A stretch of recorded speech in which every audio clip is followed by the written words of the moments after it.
segala masa.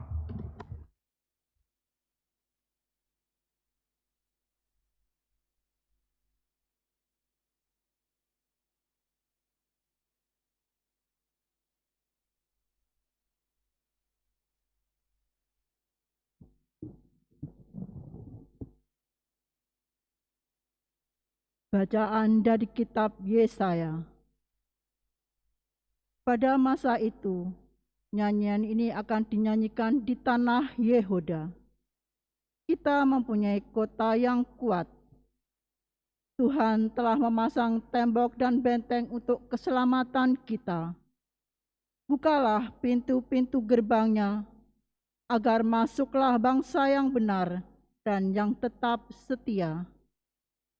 Engkau menjaga orang yang teguh hatinya dengan damai sejahtera, sebab ia percaya kepadamu. Percayalah kepada Tuhan selama-lamanya, sebab Tuhan Allah adalah gunung batu yang kekal. Kota-kota di atas gunung telah ditaklukkannya. Benteng-benteng yang kuat telah dirobohkannya. Diratakannya dengan tanah dan dicampakkannya menjadi debu.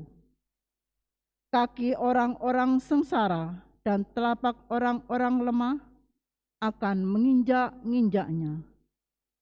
Demikianlah sabda Tuhan. Diberkatilah dia yang datang dalam nama Tuhan. Bersyukurlah kepada Tuhan sebab ia baik.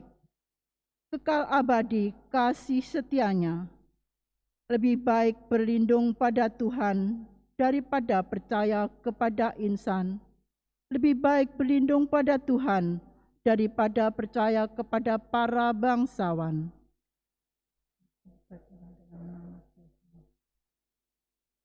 Bukakan aku pintu gerbang kebenaran.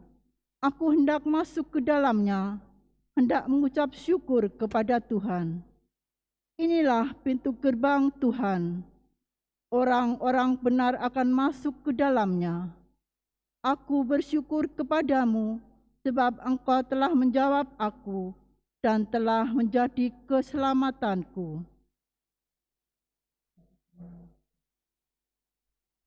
Ya Tuhan, berilah kiranya keselamatan. Ya Tuhan, berilah kiranya kemujuran. Diberkatilah dia yang datang dalam nama Tuhan. Kami memberkati kamu dari dalam rumah Tuhan. Tuhanlah Allah, Dia menerangi kita. Ikatkanlah korban hari raya itu dengan tali pada tanduk-tanduk mezbah. Berkatilah dia yang datang dalam nama Tuhan. Haleluya, haleluya, haleluya, haleluya, haleluya, haleluya, haleluya, haleluya. Carilah Tuhan selama ia berkenan ditemui. Berserulah kepadanya selama ia dekat.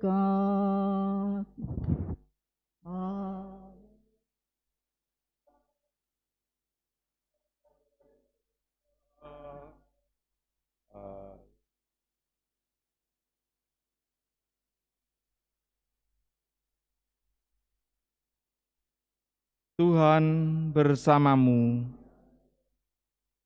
Inilah Injil suci menurut Matius.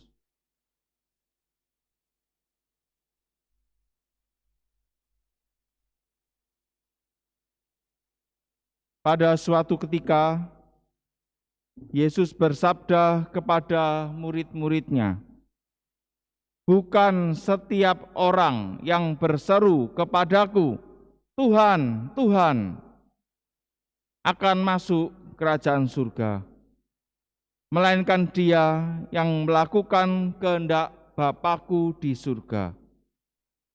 Semua orang yang mendengar perkataan-Ku dan melakukannya, ia sama dengan orang bijaksana yang membangun rumahnya di atas batu. Kemudian turunlah hujan dan datanglah banjir. Lalu angin melanda rumah itu. Tetapi rumah itu tidak roboh, sebab dibangun di atas batu. Tetapi setiap orang yang mendengar perkataan-Ku dan tidak melakukannya, ia sama dengan orang bodoh yang membangun rumahnya di atas pasir. Kemudian turunlah hujan, dan datanglah banjir, lalu angin melanda rumah itu.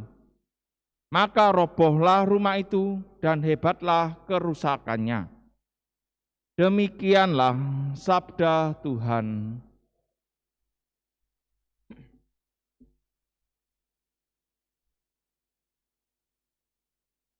Bukan setiap orang yang berseru kepadaku, Tuhan, Tuhan, akan masuk kerajaan surga, melainkan dia yang melakukan kehendak Bapa-Ku di surga.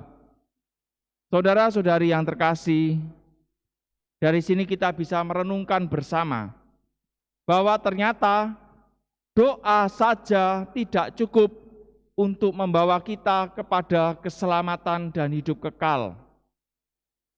Seringkali kalau saya mendengarkan, merenungkan juga, ada orang yang mengeluh, mengapa dalam hidupnya banyak persoalan. Lalu kalau saya tanya, sudah berdoa belum? Nah ternyata berdoa saja belum, tidak pernah malahan. Yesus juga hari ini mengatakan, ternyata doa saja pun juga tidak cukup. Apalagi doa yang tidak dengan iman dan hanya sekedar rutinitas saja. Itu ternyata tidak cukup membawa kita kepada keselamatan dan hidup kekal. Doa dan iman tetap penting untuk kita lakukan dalam kehidupan kita. Tetapi doa dan iman saja tidak cukup. Ada permenungan Bunda Teresa dari Kalkuta yang sangat mendalam. Katakan dari permenungannya, buah keheningan adalah doa. Jadi dimulai dari keheningan, hati yang hening. Maka ketika hati kita hening, akan bisa membawa kita dalam doa. Buah keheningan adalah doa. Buah doa adalah iman. Kalau kita rajin berdoa, harusnya menumbuhkan iman. Buah iman adalah cinta. Buah cinta adalah pelayanan. Pelayanan inilah yang ketika kita melakukan kehendak Allah. Dan itu adalah hasil dari cinta. Cinta yang tumbuh dari doa, ada hubungannya dengan itu.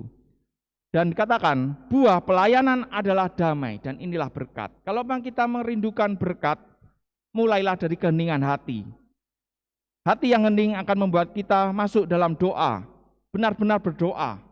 Dan buah doa adalah iman. Buah iman adalah cinta. Buah cinta adalah pelayanan.